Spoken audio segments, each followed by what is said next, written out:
Hi friends, welcome to TNPSC pop. இன்றைக்கி நம்ம என்ன பார்க்க போகிறோம் அப்படின்னு பார்த்தீங்கன்னா, டிஎன்பிஎஸ்சியிலேருந்து ஒரு நோட்டிஃபிகேஷன் வந்திருக்கு.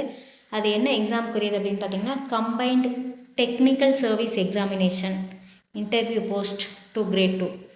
ஓகேங்களா? என்னென்னா ஒருங்கிணைந்த தொழில்நுட்ப பணிகள் தேர்வு, நேர்முக தேர்வு பதவிகள். இதுக்கு ஒரு முக்கியமான நோட்டிஃபிகேஷன் வந்திருக்குது. இன்றைக்கி தான் வந்திருக்குது. ஸோ எப்போ எக்ஸாம் இது பண்ணுறதுக்கு லாஸ்ட் டேட் அப்படின்னு பார்த்தீங்கன்னா 28/9/2024, அதாவது செப்டம்பர் 28 தான் இதுக்கு லாஸ்ட் டேட்டு. விண்ணப்ப திருத்த சார்ல காலம் அப்படின்னு பார்த்தீங்கன்னா, இது கரெக்ஷன் விண்டோ ஓப்பன் ஆகும் இல்லையா? அந்த கரெக்ஷன் விண்டோ எப்போ ஓப்பன் ஆகுதுன்னா 2 அக்டோபர் 2 4 வரைக்கும் அந்த காலம் கொடுத்துருக்காங்க. அப்போ நீங்கள் சப்போஸ் அப்ளிகேஷன் எதுவும் கரெக்ஷன் பண்ணணும் அப்படின்னா அந்த டைமில் நீங்கள் கரெக்ஷன் பண்ணிக்கலாம். அப்போ கரெக்ஷன் விண்டோ ஓப்பன் ஆகும்.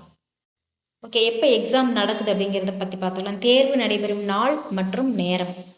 தமிழ் தகுதி தேர்வு, பொது தேர்வு, திறனறியும் மனக்கணக்கு நுண்ணறிவு இதெல்லாமே பார்த்தீங்க அப்படின்னா 18/11/2024.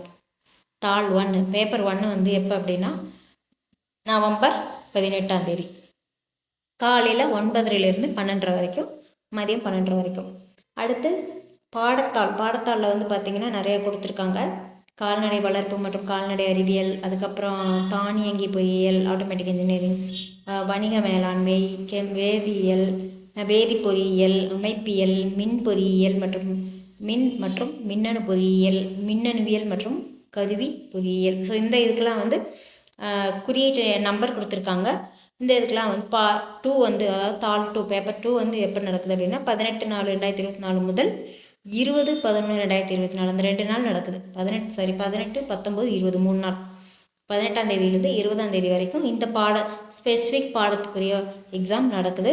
இப்போ ஜென்ரலாக இருக்கிறது 18 நடக்குது. ஓகேங்களா?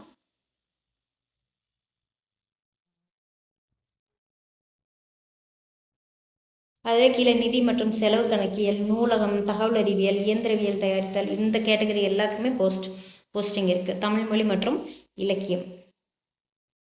பதவிகள் மற்றும் காலி பணியிடங்கள். ஸோ என்னென்ன பதவியெலாம் இருக்குது, எவ்வளோ வேக்கன்சி இருக்குது அப்படிங்கிறத பற்றி பார்க்கலாம். இதில் அழகு தலைவர், துணை பொது மேலாளர் நிலை, இந்த இதுக்கெலாம் பார்த்திங்கன்னா எந்த டிபார்ட்மெண்ட்னா தமிழ்நாடு சிமெண்ட் நிறுவனம், இதில் வேக்கன்சி இருக்குது.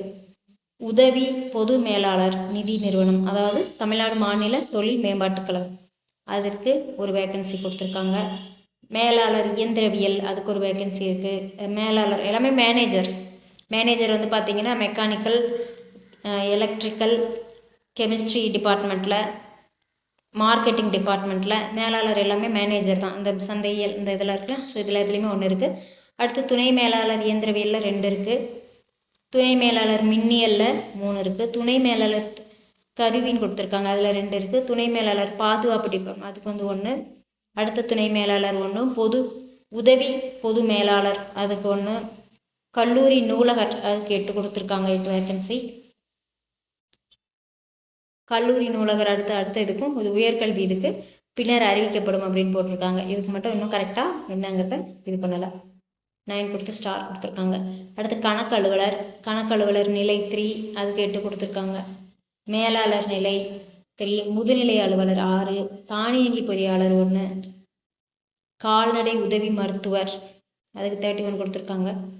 உதவி இயக்குனர் 13 கொடுத்துருக்காங்க. உதவி மேலாளர் 2 கொடுத்துருக்காங்க. அதில் உதவி மேலாளர் ப்ராஜெக்ட்டுக்கு தனியாக, மெட்டீரியலுக்கு தனியாக கொடுத்துருக்காங்க, திட்டங்களுக்கு தனியாக, பொருட்களுக்கு தனியாக. உதவி மேலாளர் தொழில்நுட்பம் இயந்திரவியலில் 4, உதவி மேலாளர் அதில் அமைப்பியலுக்கு 1, உதவி மேலாளர் அசிஸ்டன்ட் மேனேஜர் சந்தையில் அந்த மார்க்கெட்டிங்க்கு 1 கொடுத்துருக்காங்க. ஸோ 105 வேக்கன்சி டோட்டலாக கொடுத்துருக்காங்க. தேர்வு முறை பார்த்திங்கன்னா எப்படி இருக்கும் அப்படின்னா, ஒருங்கிணைந்த தொழில்நுட்ப பணிகளுக்கான தேர்வு, நேர்முக தேர்வு பதவிகள் 2 நிலைகளை உடையது. 1 எழுத்து தேர்வு, இன்னொன்று இன்டர்வியூ. கணினி வழி விண்ணப்பத்தில் கோரப்பட்ட உரிமை கோரலின் அடிப்படையில் தேர்வர்கள் எழுத்து தேர்விற்கு அனுமதிக்கப்படுவார். ஓகேவா? ஸோ இதில் நிறைய லைப்ரேரியன், இன்ஜினியரிங் படித்தவங்க, இந்த மாதிரி நிறைய கேட்டகரியில் கொடுத்துருக்காங்க. அதனால தான் இது கம்பைன்டு டெக்னிக்கல் கொடுத்துருக்காங்க. ஓகேவா? கம்பைன்ட் டெக்னிக்கல் சர்வீஸ் எக்ஸாமினேஷன் சொல்லி கொடுத்துருக்காங்க. ஸோ நிறைய கேட்டகரி இருக்குது இதில். அது என்னென்ன கேட்டகரி, என்னென்ன போஸ்டிங் எவ்வளோ இருக்குங்கிறத பார்த்துட்டோம். சப்போஸ் இந்த இதுக்கு எதுவும் எலிஜிபிள் அப்படின்னா கண்டிப்பாக அப்ளை பண்ணுங்கள். என்னடா ஒரு வேகன்சி தான் இருக்குது, நம்ம இதுக்கு அப்ளை பண்ணி நம்மளுக்கு கிடைக்குமா, இல்லை 2 வேகன்சி தான் இருக்குது, இதுக்கு நமக்கா கிடைக்க போகுது அப்படின்னு நினைக்காதீங்க. இப்படி நினச்சே முக்கால்வாசி பேர் வந்து அப்ளை பண்ணாமல் விட்டுறாங்க. வேகன்சி வந்து கம்மியாக இருக்கிற போஸ்டிங்க்கு அப்ளிகேஷன் வந்து பார்த்திங்கன்னா ரொம்ப ரொம்ப கம்மியாக தான் போகுது. ஸோ அதனால் எந்த எக்ஸாமாக இருந்தாலும் பரவாயில்ல, நீங்கள் எலிஜிபிள் அப்படின்னா டிஎன்பிஎஸ்சி தான் ப்ரிப்பேர் பண்ணிகிட்ருக்கீங்க அப்படின்னா அதுக்கு ஓரியன்டான இருந்தால் எந்த எக்ஸாமாக இருந்தாலும் நீங்கள் எது எதுக்கெலாம் எலிஜிபிளோ அது எல்லாமே அட்டன் பண்ணுங்கள். ஓகேவா? தேங்க்யூ.